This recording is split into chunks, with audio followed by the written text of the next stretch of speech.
Hey guys, Dino at Speed Circuit here, and today we need to talk about a new bill that just passed that might affect the way that you drive as a car enthusiast.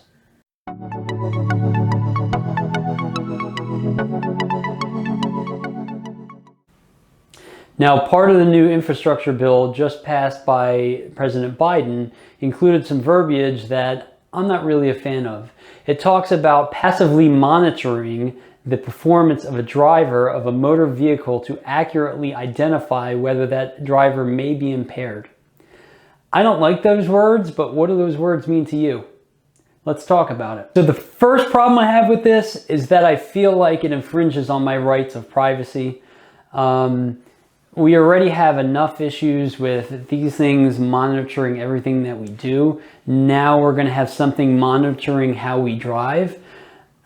There's a lot of implications there. First of all, it says it's passively monitoring. I guess any monitoring is by definition passive, isn't it? And moreover, aren't we going to have problems where hackers could potentially get into the back doors of these systems and remotely shut your vehicle down? This just seems like a recipe for disaster.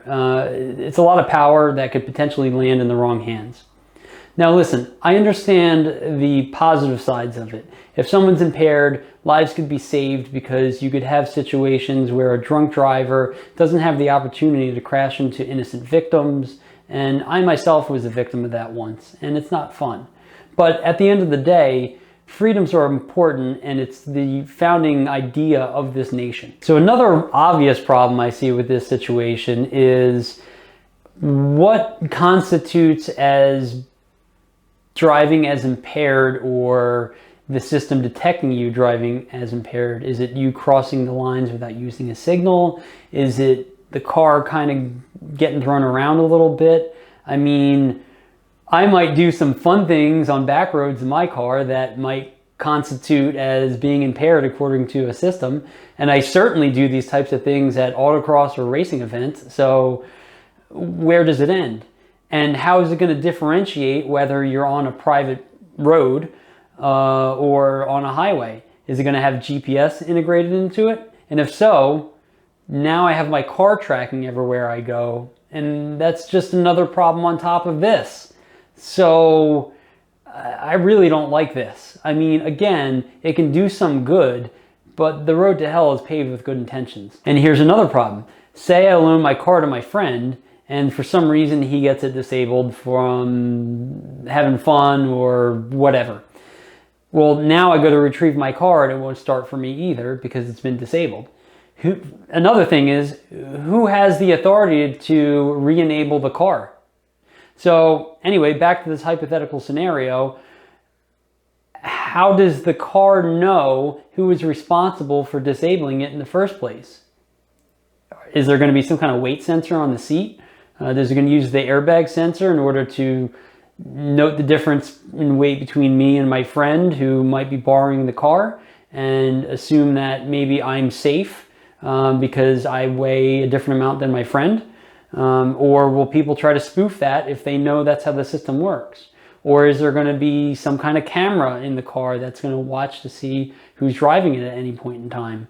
Or is there going to be some other intrusive technology? Again, this is a deep rabbit hole here, and we don't know exactly how this is going to be implemented. And while maybe I'm assuming the worst, the past 20 years and all the rights we have lost have taught me to assume the worst, because in many cases, it's a lot worse than you could actually imagine. And let's say you're driving on the highway, minding your own business, and there was an electronics malfunction. I mean, cars aren't perfect, even in 2022.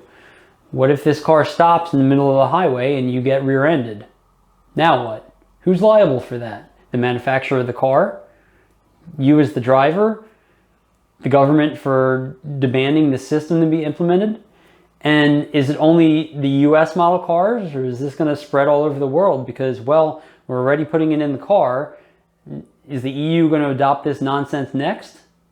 I hope not. I don't know about you, but I'm mad as hell and I'm not going to take it anymore. Make sure you get in touch with your senators and make sure this does not pass. This is not cool. Also, I want to hear from you. Check out the links in the description and let me know what you think in the comments below. If you like this video, please hit the like button. If you want to see more like it, Please subscribe, and thanks for watching.